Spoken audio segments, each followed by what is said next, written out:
Hello, it's Barbra Ann. Welcome back to my channel, Straight Out of Context. Happy Mother's Day and happy Sunday to all the beautiful, amazing, wonderful mothers and substitute mothers and mothers who lost their babies and didn't get to be a mother in the sense of the word that we know it. I want to say I love you. I appreciate you. You are so beautiful. You are so strong. You are so amazing, and this day celebrates you, rightfully so. And having 5 kids myself, I'm also happy to celebrate it with them. That's always something that I deeply look forward to on Mother's Day. So we are on song number 28, and it is titled Cassandra. I was in my new house placing daydreams, patching up the crack along the wall. I pass it and lose track of what I'm saying because that's where I was when I got the call. When the first stone's thrown, they're screaming. In the streets, there's a raging riot. When it's burned the bitch, they're shrieking. When the truth comes out, it's quiet. So they killed Cassandra first because she feared the worst and tried to tell the town. So they filled my cell with snakes. I regret to stay. Do you believe me now? I was in my tower weaving nightmares, twisting all my smiles into snarls. They say what doesn't kill you makes you aware. Is that what they say? The phrase is what doesn't kill you makes you stronger, right? Excuse me. What happens if it becomes who you are? So they killed Cassandra first because she feared the worst and tried to tell the town. So they set my life in flames. I regret to say, do you believe me now? They knew the whole time I was onto something. The family, the pure greed, the Christian course line. They all said nothing. Blood's thick, but nothing like a payroll. But they never spared a prayer for my soul. You can mark my words that I said it first. In a morning warning, no one heard. I patch up the crack along the wall. I pass it, lose track of what I'm saying, because that's where I was when I lost it all. Da-da-da-da, course again, post-course, I was onto something, blood stick, but nothing's like payroll. Da-da-da, that's all again. No one heard, not a single word was heard. Outro. When the first stone's thrown, they're screaming. In the streets, there's a raging riot. When it's burned the bitch, they're shrieking. When the truth comes out, it's quiet. It's so quiet. So how does this even make sense? You lose track of what you're saying because you're in your new house. How fucking spoiled, entitled, and fucking wealthy of you. Most of us can't even afford a house. We're literally dying, struggling every goddamn month trying to pay fucking rent. That is absolutely outrageous.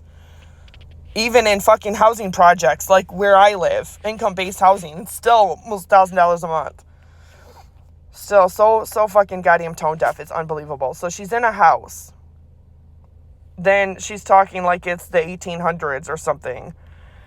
And mentioning Cassandra trying to tell the town. Then she's in a tower. Well, first of all, if she's gonna, metaphorically use that time frame, you couldn't have been nowhere when you got the call because there was no call, there was no phones. So that to me is, what metaphor are you trying to go with here? Fucking pick one. Stop trying to pick 20 and throw them all together and be like, yep, I'm gonna make a genius song, one that it makes absolutely verifiably zero fucking sense, and take all of these things and just throw them all together. It's like throwing anything at the wall to see what sticks, right? Let's throw everything at the wall and see what sticks, and then we have a song. It's just absolutely ridiculous. But then she talks about the truth. The truth is the truth. It's not your perspective of the truth. It certainly isn't Cam or Kanye's perspective of the truth. The truth is verifiably what actually happened, whether we know it or not, whether you see it or not, whether somebody else sees it or not. The truth is what actually is, what actually did occur, what actually was said. Not how somebody perceived it. Not how somebody perceives their own individual truth. That's not objectively the truth. That is subjectively somebody's own personal perspective of what the truth really was. So I hate when they say that, like, oh, look at me, I was telling the truth all along. Do you believe me? Did you hear me? No, it wasn't that easy. If you want to hear the entire Taylor Swift Kanye West phone call in its entire context, it is on my channel. And you can feel free to go look at that video and listen to exactly what she says and does not say, all by yourself, or do your own homework on that. But I think that the Pure Greed, the Christian chorus line, who is it that claims to be a Tennessee Christian?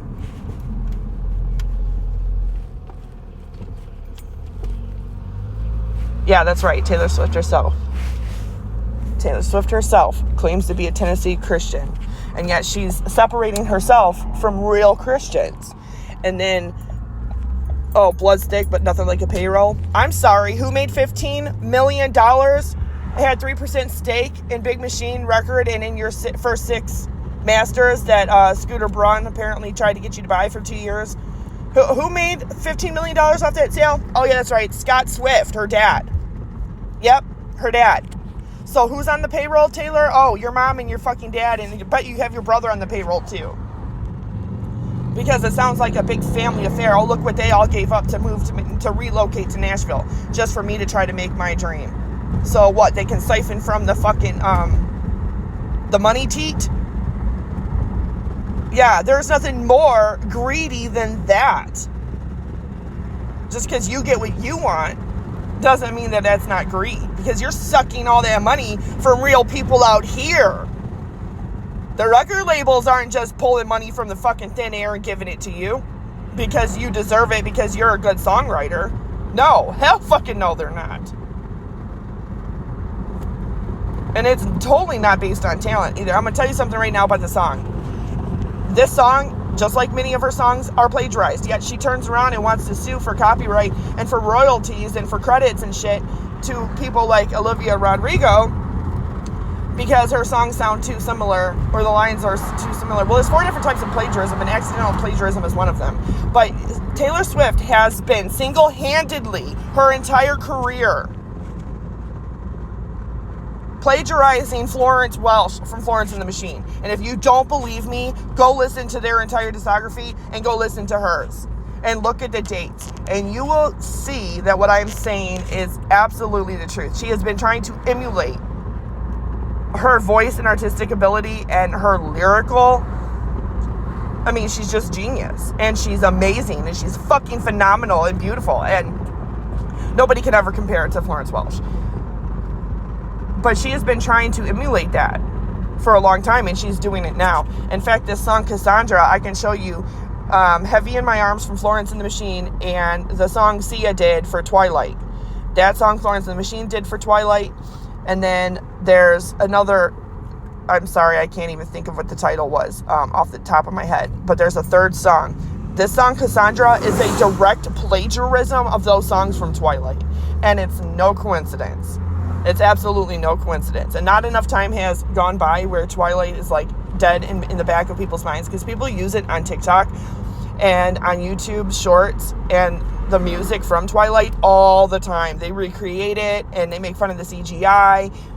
It's something that's still widely talked about. In fact, I've even seen TikToks where people still are reading the books.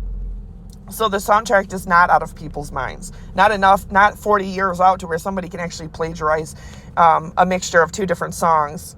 I say 3 really, but 2 for sure. You can tell by the sound in the words that she's definitely plagiarizing it.